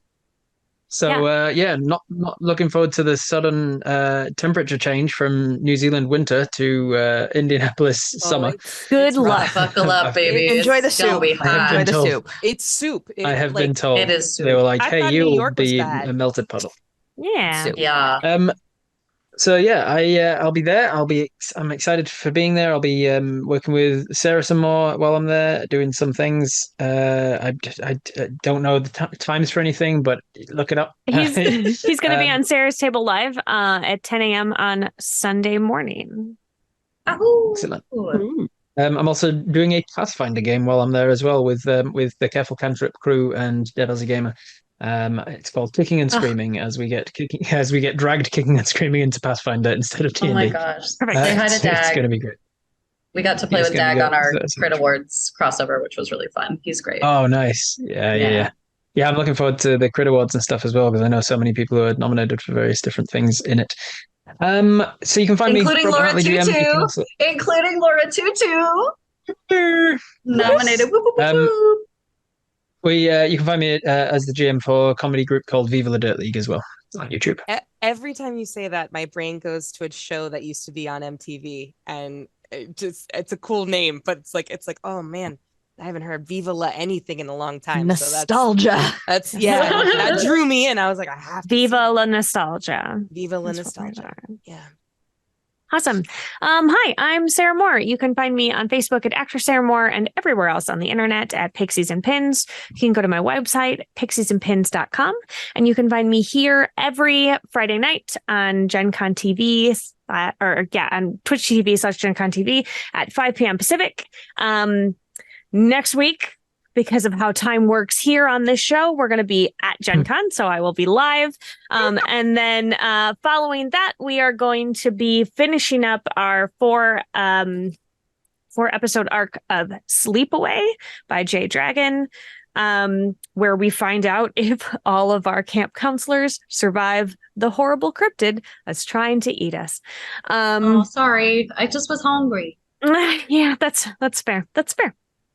I get it. We're all tasty snacks, and I understand that. But yeah, so if you are an indie game designer and you have a game that you would love to see played on Gen Con TV, please hit me up. I like to spotlight games that don't have a lot of eyeballs, so please come this direction and help me out with that. We're also going to be doing another arc of The Crown coming up because we are so close to getting able to fulfill everybody for their Kickstarter stuff. And then we are also going to be doing an arc of The Vanishing Lands, which is the game that my partner Jeff wrote.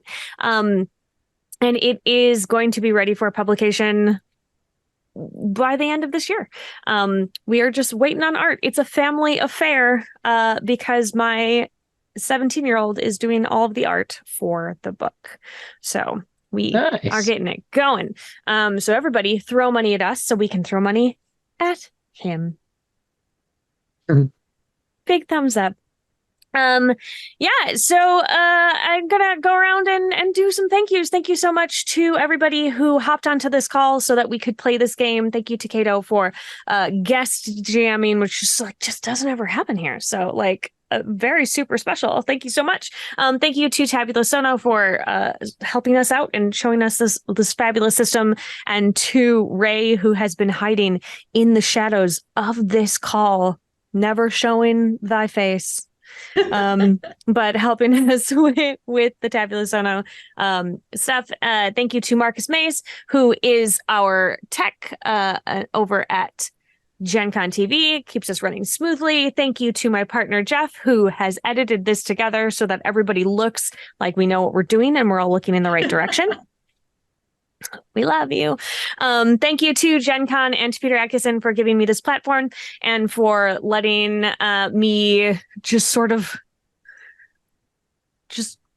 make sure all of this chaos gets onto the screen for you. I don't know what's happening, but it's great. It's good stuff. We love it. Yeah. And thank you to everybody at home who has hung out with me and watched, and your support is dope. If you are at Gen Con next week, come and find me. I'm doing 1,000 events. So my face is just going to be everywhere in the convention. I think if you say my name into the mirror 3 times, I just appear in front of you and say something about Joyful Gaming, and that is what is going to happen. So Yay. It's going to be a busy con. I think I've thanked all the people. I think I've done it all.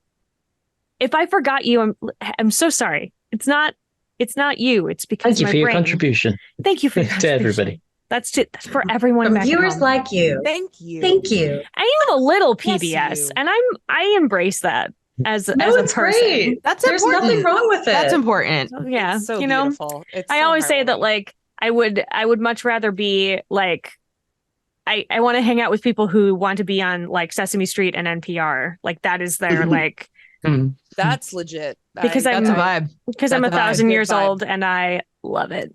Yeah. Old lady summer. What up? Woohoo. Golden Girl Summer. Golden Girl summer. That's right. They call them. Love Golden Girls. Anyway, I'm going to go binge watch the series right now. Thank you all for being here. And as always, keep making art and keep being art. We'll see you next time.